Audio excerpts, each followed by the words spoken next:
నమస్కారం. సుఖీభవకు స్వాగతం. ఈ రోజు సుఖీభవలో పిల్లల్లో వినికిడి లోపానికి కాక్లియర్ ఇంప్లాంట్ తో చెక్. షుగర్ తగ్గాలా? అయితే కిటికీ పక్కన కూర్చోండి. వ్యాయామానికి తోడు ఇలా తిని చూడు. రక్తంలో ప్లేట్లెట్లు ఎక్కువైతే ఏం జరుగుతుంది? ఇంకా హెల్త్ టిప్. వయసుతో పాటు వినికిడి తగ్గినప్పుడు హియరింగ్ ఎయిడ్ వాడకం ద్వారా వినికిడిని తిరిగి పొందవచ్చు. కానీ పుట్టుకతోటే వినికిడి లేకపోతే ఇలాంటి పిల్లలకు ఎదుటివారు చెప్పేది వినపడకపోవడంతో మాటలు కూడా సరిగ్గా రావు. దీంతో వాళ్ళకి పుట్టు చెవుడుతో పాటు మూగతనం కూడా తోడవుతుంది. అయితే ఇదంతా గతం. కాక్లియర్ ఇంప్లాంట్ పరికరం అందుబాటులోకి వచ్చాక పసిబిడ్డల్లో తలెత్తిన వినికిడి లోపాన్ని ఇవాళ చక్కగా సరిచేస్తున్నారు. పసిబిడ్డల్లో పుట్టుకతోటి తలెత్తిన వినికిడి లోపాన్ని సరిచేసే అధునాతన శ్రవణ యంత్రం కాక్లియర్ ఇంప్లాంట్ గురించిన పూర్తి వివరాల్ని ఇప్పుడు తెలుసుకుందాం.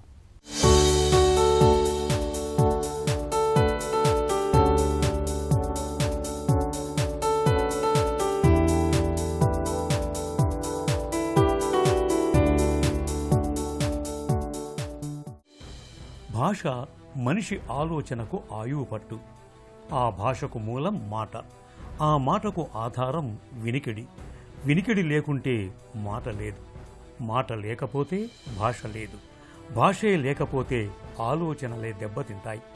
అందుకే వినికిడి లోపాలను, ముఖ్యంగా చిన్నపిల్లల్లో వినికిడి లోపాలను ఎట్టి పరిస్థితుల్లోనూ నిర్లక్ష్యం చేయకూడదు.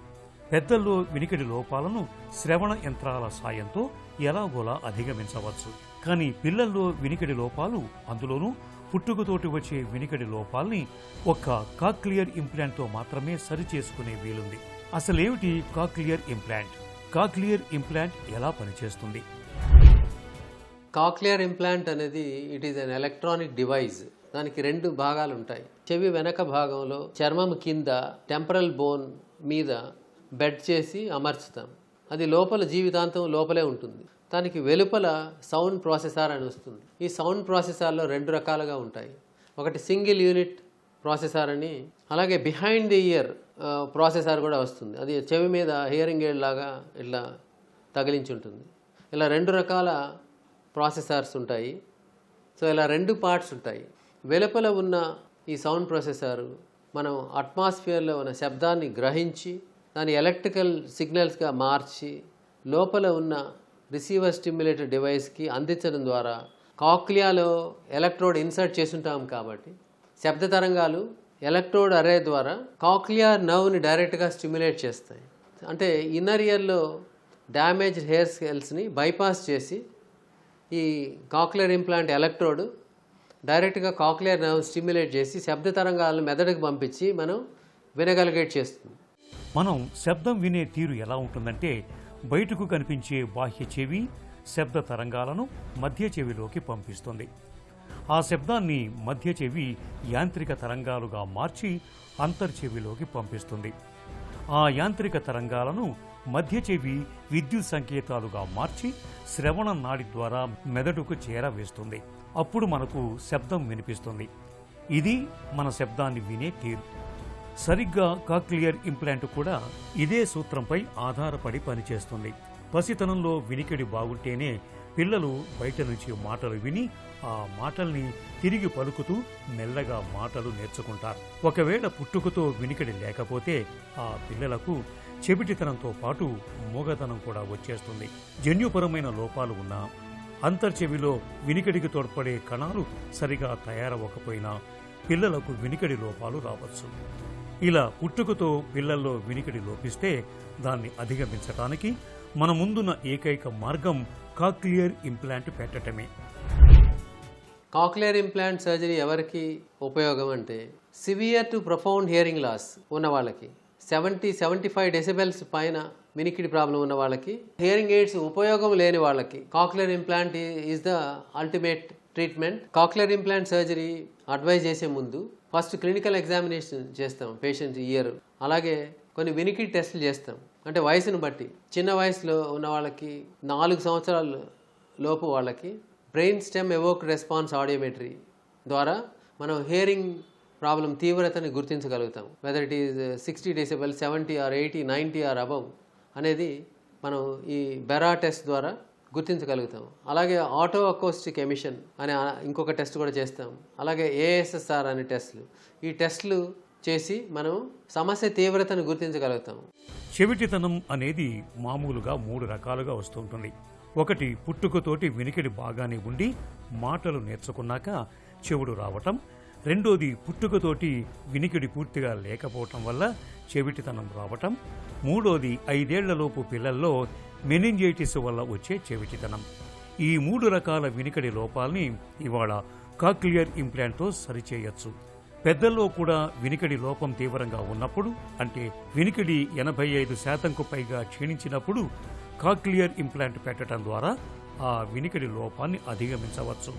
అయితే పెద్దల్లో కంటే పిల్లల్లోనే కాక్లియర్ ఇంప్లాంట్ బాగా పనిచేస్తున్నట్లు డాక్టర్లు చెబుతున్నారు. కాక్లియర్ ఇంప్లాంట్ సర్జరీ అనేది యూజువల్గా చిన్నపిల్లల్లో, అంటే అప్ టు 16-17 ఇయర్స్ వరకు, అలాగే అడల్ట్స్లో కూడా జనరల్ అనస్థీషియా ద్వారా నిద్రపెట్టి ఈ ఆపరేషన్ చేస్తాం. సో దీనిలో 2 పార్ట్స్ ఉంటాయి. ఇది రిసీవర్ స్టిమ్యులేటర్ అనే డివైజు చెవి వెనక భాగంలో చర్మం కింద ఈ టెంపరల్ బోన్ మీద బెడ్ చేసి దాని కింద అమర్చుతాం. దాని నుంచి వచ్చే ఎలక్ట్రోడ్ని తీసుకెళ్ళి రౌండ్ విండో ద్వారా కాక్లియాలోకి ఎలక్ట్రోడ్ ఇన్సర్ట్ చేస్తాం. అక్కడి నుంచి మొదలయ్యే నర్వ్ని అది స్టిమ్యులేట్ చేస్తుంది. దీనిలో మ్యాగ్నెట్ ఉంటుంది. తర్వాత వెలుపల సౌండ్ ప్రాసెసర్లో కూడా మ్యాగ్నెట్ ఉంటుంది. అలా మ్యాగ్నెటిక్ యాక్షన్తో అది పట్టుకుంటుంది. ఈ కాక్లియర్ ఇంప్లాంట్ సర్జరీ జనరల్ అనస్థీషియాలో చేయొచ్చు. అలాగే 16-17 ఇయర్స్ వచ్చిన తర్వాత 80-90 ఇయర్స్ వాళ్ళకు కూడా లోకల్ అనస్థీషియాలో కూడా కాక్లియర్ ఇంప్లాంట్ సర్జరీ చేస్తున్నాము. పేషెంట్తో మాట్లాడచ్చు. ఇమీడియట్గా పేషెంట్ రెస్పాన్సెస్ కూడా గుర్తించగలుగుతున్నాము. లోకల్ అనస్థీషియా అంటే వాళ్ళకి ప్రీ మెడికేషన్ ఇస్తాము 1 గంట ముందు. ఆ ప్రీ మెడికేషన్ ఇవ్వడం ద్వారా వాళ్ళు కొంచెం మగత నిద్రలోకి పోతారు. అలాగే ఈ లోకల్గా ఇక్కడ ఇన్ఫిల్ట్రేషన్ లోకల్ అనస్థీషియా ఇచ్చి ఈ ఏరియా నమ్ చేసి మనం ఈ సర్జరీ చెవి వెనక భాగంలో పోయి ఇక్కడ ఫస్ట్ ఈ మాస్టాయిడెక్టమీ అనే ప్రొసీజర్ చేస్తాము. అలాగే ఈ ఇంప్లాంట్ బెడ్ చేస్తాము. అలాగే పోస్టీరియర్ టింపనాటమీ అని చెవి వెనక నుంచి ఈ మాస్టాయిడ్ ద్వారా కర్ణభేరి వెనకాలకు వెళ్ళి మనం రౌండ్ విండో మెంబ్రెయిన్ అనే స్ట్రక్చర్ ఐడెంటిఫై చేస్తాం మధ్య చెవిలో ఉన్న. అక్కడ మనం కాక్లియాస్టెమ్ అని కాక్లియాలో డ్రిల్ చేసేనా ఎలక్ట్రోడ్ ఇన్సర్ట్ చేయొచ్చు. అలా కాకుండా రౌండ్ విండో మెంబ్రెయిన్ ద్వారా కూడా ఈ ఎలక్ట్రోడ్ లోపలి చెవిలోకి ఇన్సర్ట్ చేసి అక్కడి నుంచి మొదలయ్యే కాక్లియర్ నర్వ్ని స్టిమ్యులేట్ చేస్తాం. శబ్ద తరంగాలు బయట నుంచి లోపలికి ఎలా వెళుతాయంటే ఈ సౌండ్ ప్రాసెసర్ వెనకాల సింగిల్ యూనిట్ ప్రాసెసర్ ఉంటుంది. అది చెవి మీద ఏమి ఉండదు, హెయిర్లో కూడా పెట్టేయచ్చు. అది ఒక బటన్, లార్జ్ బటన్ లాగా ఉంటుంది. దాంట్లో మైక్రోఫోను, స్పీచ్ ప్రాసెసర్ ఇవి ఉంటాయి. అలా కాకుండా బిహైండ్ ద ఇయర్ ప్రాసెసర్ కూడా వస్తుంది. ఈ 2 పార్ట్స్ ఉంటేనే మనకు ఈ మ్యాగ్నెటిక్ యాక్షన్ ద్వారా అవి పట్టుకొని ఉంటాయి. యూజువల్గా శబ్ద తరంగాలు ఈ మైక్రోఫోన్ ద్వారా డిజిటల్ సిగ్నల్స్గా మారి ఎలక్ట్రిక్ సిగ్నల్స్ లోపలి చెవిలో ఉన్న డ్యామేజ్డ్ హెయిర్ సెల్స్ బైపాస్ చేసి కాక్లియర్ నర్వ్ను డైరెక్ట్గా స్టిమ్యులేట్ చేసి శబ్దం మెదడుకి వెళ్ళి మనం వినగలిగేట్ చేస్తుంది. ఈ కాక్లియర్ ఇంప్లాంట్ సర్జరీ చేసిన తర్వాత 2 to 3 వీక్స్లో వెనకాల ఉన్న గాయం మానిపోతుంది. ఈ మానిపోయిన తర్వాత వెలుపలి సౌండ్ ప్రాసెసర్, ఇన్ఫ్యాక్ట్ ఈ sound processor on the operation table it self audiologist పెట్టి చెక్ చేసి అన్ని ఎలక్ట్రోడ్స్ పనిచేస్తున్నాయి అని నిర్ధారించుకొని వూండ్ క్లోజ్ చేస్తాం. ఇదే సౌండ్ ప్రాసెసర్ 2 వీక్స్ తర్వాత గాయం మానిపోయిన తర్వాత బయట అమర్చి దాన్ని మ్యాపింగ్ స్విచ్ ఆన్ చేస్తారు. ఫస్ట్ ఆ స్విచ్ ఆన్ చేసినప్పుడు శబ్ద తరంగాలు లోపలికి వెళ్ళి the child or adult will respond for the sounds. ఆ తర్వాత స్విచ్ ఆన్ చేసిన తర్వాత పీరియాడిక్ మ్యాపింగ్స్ అని చేస్తారు. 1 month తర్వాత, 3 months తర్వాత, ఆ తర్వాత ఎవ్రీ 6 months. అలా ఈ మ్యాపింగ్స్ చేసి వాళ్ళకి కంఫర్టబుల్గా వినిపించేట్లు, అంటే శబ్దం ఎక్కువగా కాకుండా తక్కువగా కాకుండా వాళ్ళకి ఆప్టిమమ్ హియరింగ్ వచ్చేటట్టు చేయడాన్ని మ్యాపింగ్ అంటారు. ఈ మ్యాపింగ్ అనేది చాలా ముఖ్యం. ఆ తర్వాత ఆడిటరీ వెర్బల్ థెరపీ అనేది చాలా చాలా ముఖ్యం. అంటే ఆడిటరీ అంటే వినడం, వెర్బల్ అంటే మాట్లాడడం. ఈ కాక్లియర్ ఇంప్లాంట్ ద్వారా శబ్దాలు వినిపించేట్టు చేసి చైల్డ్ ఆర్ అడల్ట్ వెనకాల నిల్చుకొని మాట్లాడినా కూడా ఎంత బ్రహ్మ చెవుడు ఉన్న వాళ్ళు కూడా వినగలుగుతారు కాక్లియర్ ఇంప్లాంట్ ద్వారా. అలా విన్న తర్వాత థెరపీ ఇవ్వడం ద్వారా వాళ్ళకి మాటలు నేర్పిస్తారు. ఇలా ఈ ప్రక్రియ 1 to 2 years వరకు చేయాల్సి ఉంటుంది. ఇది చాలా చాలా ముఖ్యం. ఈ ఆడిటరీ వెర్బల్ థెరపీ చేస్తేనే వాళ్ళకి మాటలు వస్తాయి. కాక్లియర్ ఇంప్లాంట్ ద్వారా వినగలిగేట్ చేసేది సర్జన్ బాధ్యత. అలాగే ఆడిటరీ వెర్బల్ థెరపీ ఇవ్వడం అనేది ఆడియాలజిస్ట్ థెరపిస్ట్ బాధ్యత అవుతుంది. ఇది నెక్స్ట్ 1-2 ఇయర్స్ పీరియాడిక్గా వాళ్ళు ఫాలో అయ్యి మ్యాపింగ్స్ చేస్తూ వాళ్ళకి మాటలు నేర్పిస్తారు. ఇలా స్పీచ్ డెవలప్మెంట్ జరుగుతుంది. చిన్నారుల మాటల గళగళల వెనుక వినికిడి శక్తిదే కీలకమైన పాత్ర. బాల్యంలో వినికిడి బాగున్నప్పుడే పిల్లల మాట భాష బాగుంటుంది. నిజానికి పిల్లలు పుట్టుకతోనే శబ్దాలకు స్పందిస్తారు. ఏదైనా శబ్దం వింటే కళ్ళు ఆర్పటం, కాళ్ళు చేతులు ఆడించటం, నవ్వటం, ఏడవటం ద్వారా శబ్దాలకు తమ ప్రతిస్పందనల్ని తెలియజేస్తూ ఉంటారు. ఈ స్పందనల్ని బట్టే బిడ్డల్లో వినికిడి లోపాలు ఉన్నది లేనిది తల్లిదండ్రులకు స్పష్టంగా తెలిసిపోతుంటుంది. ఇలాంటప్పుడు సాధ్యమైనంత త్వరగా డాక్టర్ని సంప్రదించాలి. పసిబిడ్డలో వినికిడి లోపాలకు కాక్లియర్ ఇంప్లాంట్ వంటి చికిత్సల్ని ఎంత త్వరగా మొదలు పెడితే అంత మంచి ఫలితాలు ఉంటాయి. హెల్త్ న్యూస్ మీకోసం. మధుమేహాన్ని అదుపులో ఉంచుకోవాలని అనుకుంటున్నారా? అయితే ఇంట్లో కిటికీ పక్కన ఎక్కువగా గడపడానికి ప్రయత్నించండి. ఆశ్చర్యంగా అనిపించినా ఇది నిజమేనని తాజాగా బయటపడింది. మన శరీరంలోని కణాలు, కణజాలాలు జీవ గడియారాన్ని అనుసరిస్తూ ఉంటాయి. ఈ జీవ గడియారం రోజంతా చీకటి వెలుగుల చక్రాన్ని బట్టి నడుస్తూ ఉంటుంది. రాత్రిపూట కృత్రిమ కాంతి ప్రభావంతో జీవ గడియారం అస్తవ్యస్తం అవుతున్నట్లు, రక్తంలో గ్లూకోజ్ మోతాదులు పెరుగుతున్నట్లు అధ్యయనాలు చెబుతున్నాయి. అదే పగటిపూట ఎండలో ఎక్కువసేపు గడిపితే శరీరం ఇన్సులిన్కు స్పందించే గుణం పెరుగుతుందని పరిశోధకులు చెబుతున్నారు. ఇన్సులిన్ సామర్థ్యం పెరిగితే రక్తంలో గ్లూకోజ్ మోతాదులు తగ్గుముఖం పడతాయి. అయితే ఇంట్లో కిటికీ గుండా పడే సహజ కాంతితో వనగూరే ప్రయోజనాల గురించి మాత్రం పెద్దగా తెలియదు. ఈ నేపథ్యంలో నెదర్లాండ్స్లోని మాస్ట్రిచ్ యూనివర్సిటీకి చెందిన పరిశోధకులు ఒక వినూత్న ప్రయోగం చేపట్టారు. కొందరు మధుమేహులను పెద్ద కిటికీలతో కూడిన గదిలో గడిపేలా చేసి వారిని నిశితంగా పరిశీలించారు. మధుమేహం మందులు, ఆహారం యథావిధిగా తీసుకుంటూనే ఉదయం 8 నుంచి సాయంత్రం 5 వరకు కేవలం సహజ కాంతి మాత్రమే పడేలా చూశారు. రాత్రిపూట కృత్రిమ కాంతి తక్కువగా ఉండేలా జాగ్రత్త తీసుకున్నారు. ఇలా 5 రోజులు గడిపిన తర్వాత వారిని కిటికీలు లేని గదిలో ఉంచి పరిశీలించారు. సహజ కాంతి ప్రభావానికి గురైన రోజుల్లో 50% వరకు రక్తంలో గ్లూకోజ్ మోతాదులు ఆరోగ్యకర స్థాయిలో ఉండగా, కృత్రిమ కాంతి గదిలో ఉన్నప్పుడు 43% మాత్రమే స్థిరంగా ఉన్నట్లు తేలింది. ఈ తేడా అంత ఎక్కువగా కనిపించకపోయినా గుండె జబ్బుల వంటి మధుమేహ దుష్ప్రభావాల ముప్పు ఎక్కువగా ఉన్న వారికి ఎంతో ప్రయోజనం చేకూర్చగలదని పరిశోధకులు చెబుతున్నారు. వ్యాయామం అనేది మన ఆరోగ్యానికి చాలా అవసరం. అయితే వ్యాయామంతో పాటు మనం తీసుకునే ఆహారం కూడా ముఖ్యమే. ముఖ్యంగా వ్యాయామానికి ముందు తర్వాత తీసుకునే ఆహారం పైన శ్రద్ధ పెట్టడం చాలా అవసరం. కండలు పెంచడానికి, కొవ్వును కరిగించడానికి, బరువును వదిలించుకోవటానికి ప్రీ పోస్ట్ వర్కౌట్ మీల్స్ చాలా కీలకమని చెబుతారు ఫిట్నెస్ నిపుణులు.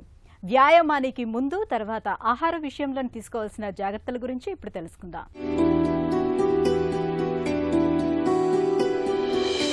బాగా వర్కౌట్స్ చేస్తున్నారా? మరి దానికి ముందు తీసుకునే ఆహారం, తర్వాత తీసుకునే ఆహారంపై శ్రద్ధ పెడుతున్నారా? అలా చేయకుంటే సానుకూల ఫలితాలు ఆలస్యమవుతాయని చెప్తారు ఫిట్నెస్ నిపుణులు. కండలు పెంచడమైనా, కొవ్వులు కరిగించడమైనా, బరువు పెరగడమైనా తగ్గడమైనా మన లక్ష్యం ఏదైనా సరే ప్రీ పోస్ట్ వర్కౌట్ మీల్స్ చాలా కీలకం. వ్యాయామానికి ముందు తర్వాత తీసుకునే ఆహారాన్ని విండో ఆఫ్ గ్రోత్ గా పిలుస్తారు. బరువు తగ్గాలనే తొందరలో కొంతమంది అసలేమీ తినకుండా వ్యాయామం చేస్తుంటారు. మరికొందరు అతిగా తినేస్తుంటారు. ఈ 2 రకాల ధోరణులు ప్రమాదమని గుర్తుంచుకోవాలి. మనం తినే ఆహారం కసరత్తులు చేయడానికి శక్తినివ్వడమే కాదు, కండర కణజాలం దెబ్బతినకుండా కాపాడుతుంది. అందుకే మనం తీసుకునే ఆహారంలో ఎక్కువ కార్బోహైడ్రేట్లు, మధ్య స్థాయిలో ప్రోటీన్లు, తక్కువ కొవ్వు పదార్థాలు సమాహారంగా ఉండాలి. కార్బోహైడ్రేట్లు కసరత్తులు చేస్తున్నంతసేపు మనకి శక్తిని అందిస్తాయి. ప్రోటీన్లలోని అమైనో ఆమ్లాలు కండరాలు దెబ్బతినకుండా కాపాడతాయి. శరీరం ప్రోటీన్ తీసుకోవడాన్ని నిదానంగా జరిగేలా కొవ్వులు చేస్తాయి. వ్యాయామానికి ముందు శనగల చాట్, ఓట్స్, నీటి శాతం ఎక్కువగా ఉండే పండ్లు, మిల్క్ షేక్లు, స్మూతీలను తీసుకోవడం మేలు. కఠినమైన వ్యాయామాలు చేసేవారు పాలు, అరటిపండ్లు, ఓట్స్, పీనట్ బటర్, బాదం, జీడిపప్పు ఇలా మనకు అందుబాటులో ఉన్న వాటితో షేక్లు, స్మూతీలు చేసుకుని తాగొచ్చు.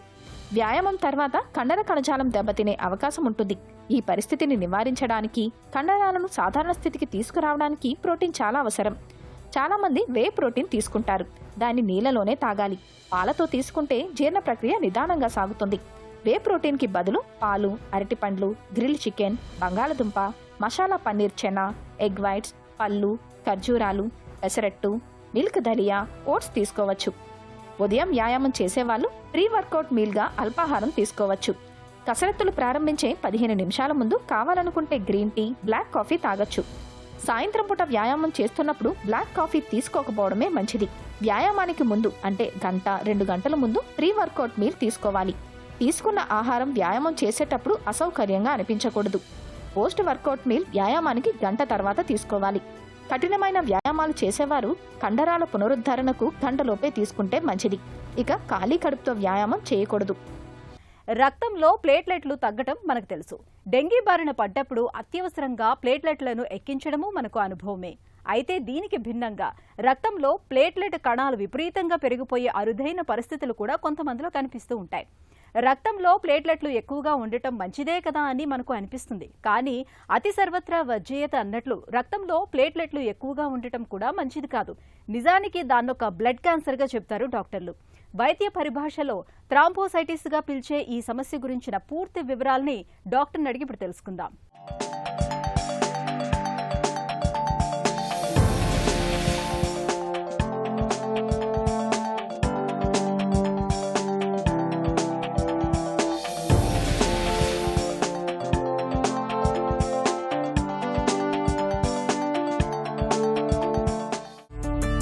రక్తంలో ప్లేట్లెట్లు ఎక్కువగా పెరగడం అనేది కూడా ఉంటుందా?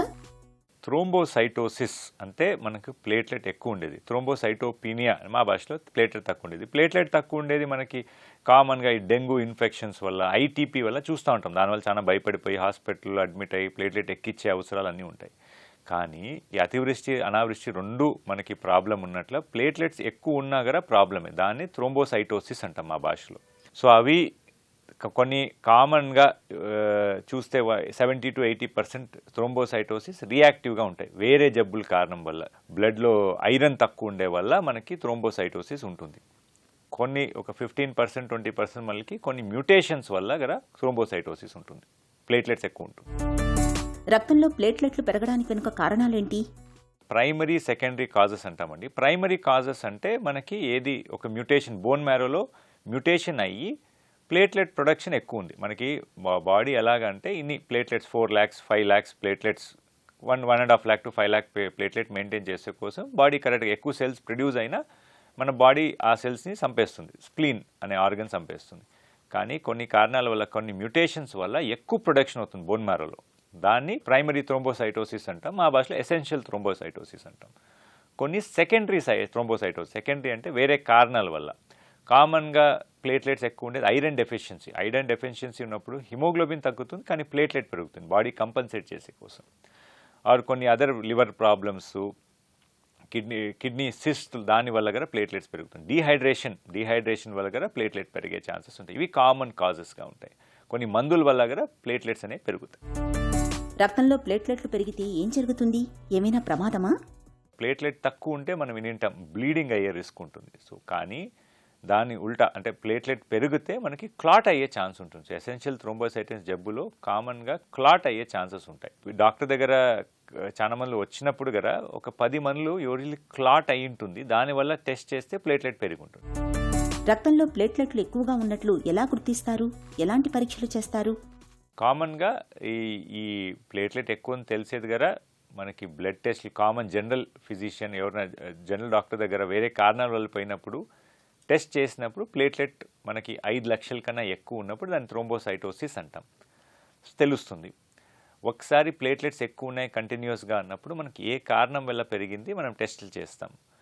సో సెకండరీ థ్రోంబోసైటోసిస్ అంటే మనం వేరే కారణం వల్ల పెరిగింది, ఐరన్ టెస్టులు ఇవన్నీ చేస్తాం, బ్లడ్ టెస్టులు చేస్తాం, అల్ట్రాసౌండ్, లివర్, చెస్ట్ ఎక్స్రే చేస్తాం. దాంట్లో ఏమీ తెలియదు కాజ్ అంటే అప్పుడు మనం బ్లడ్ టెస్టులు, మ్యూటేషన్ టెస్టులు, JAK2, CALR, MPL అని కొన్ని టెస్టులు ఉంటాయి. ఆ మ్యూటేషన్ టెస్ట్ చేసి మనం కన్ఫర్మ్ చేస్తాం.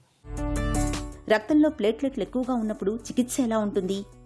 ప్లేట్లెట్ ఎక్కువ ఉన్నప్పుడు ఇప్పుడు సెకండరీ కాజెస్ రూల్ అవుట్ చేస్తాం. సెకండరీ అంటే వేరే కారణాల వల్ల లేనప్పుడు ప్రైమరీ ఎసెన్షియల్ థ్రోంబోసైటోసిస్ అనే జబ్బు కనుక్కున్నప్పుడు దీంట్లో మెయిన్ 2 రకాల ట్రీట్మెంట్ ఉంది. ఇప్పుడు పేషెంట్ ఏసిమ్టమాటిక్ అంటే ఏమి క్లాట్స్ లేవు, వేరే కారణాలు ఏమీ లేవు, వాళ్ళ పేషెంట్ ఏం ప్రాబ్లం లేనప్పుడు డిపెండింగ్ ఆన్ రిస్క్ స్ట్రాటిఫికేషన్ అంటే age, WBC count, platelet count ప్రకారము మనకి ప్లేట్లెట్స్ తగ్గియాలా, ప్లేట్లెట్స్ తగ్గించే అవసరం ఉందా లేదా చెక్ చేస్తాం.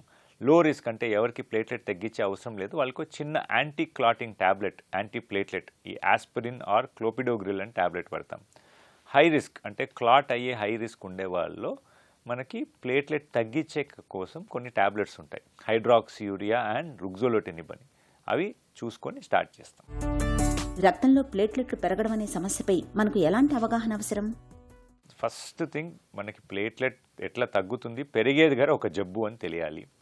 రెండోది, ఈ ఎసెన్షియల్ థ్రోంబోసైటోసిస్ అనేది టిపికల్ క్యాన్సర్ కాదు, ఇది క్రానిక్ మైలోప్లాస్టిక్ నియోప్లాజంలో వస్తుంది. దీనివల్ల మనకి అది ప్లేట్లెట్ పెరిగేది ఒక క్యాన్సర్ అనుకోకూడదు.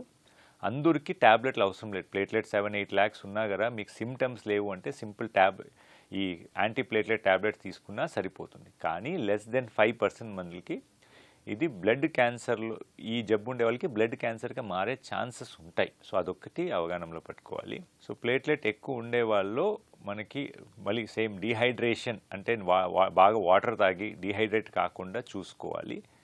ఎవ్రీ మంత్ ఆర్ రిక్వైర్ ప్రకారం బ్లడ్ ప్లేట్లెట్స్ చెక్ చేసుకుంటూ మనం ప్లేట్లెట్స్ ఈ మినిమం రేంజ్ ఏ రేంజ్లో మనం మెయింటైన్ చేయాలి, రిస్క్ స్ట్రాటిఫికేషన్ ప్రకారం దాన్ని మెయింటైన్ చేయాలి. నార్మల్ లైఫ్, నార్మల్ ఫుడ్ కదా తీసుకోవచ్చు. ప్లేట్లెట్ ఆర్ బ్లడ్ ఎక్కువ ఉండే వాళ్ళు యూజువలీ మేము ఎక్కువ ఈ iron content food, meat avoid చేయమంటాం, ఎందుకంటే యూరిక్ యాసిడ్ పెరుగుతుందని. బట్ నార్మల్ వెజిటేబుల్స్ అన్ని తీసుకోవచ్చు. రక్తంలో ప్లేట్లెట్ కణాలు పరిమితికి మించి ఉండటం వల్ల రక్తం చిక్కగా మారుతుంది.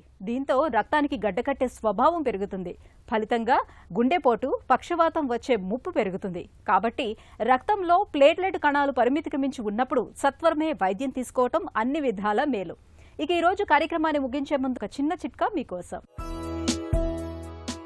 చర్మంపై బొల్లి మచ్చలు కనిపిస్తున్నప్పుడు ఎర్రచందనం చెక్కని మెత్తగా దంచి ఆపై కషాయంగా కాచి నీరంతా మరిగించగా మిగిలిన కషాయాన్ని నిత్యం మచ్చలపై రాస్తూ ఉండండి. బొల్లి మచ్చలు క్రమేపీ తగ్గిపోతాయి.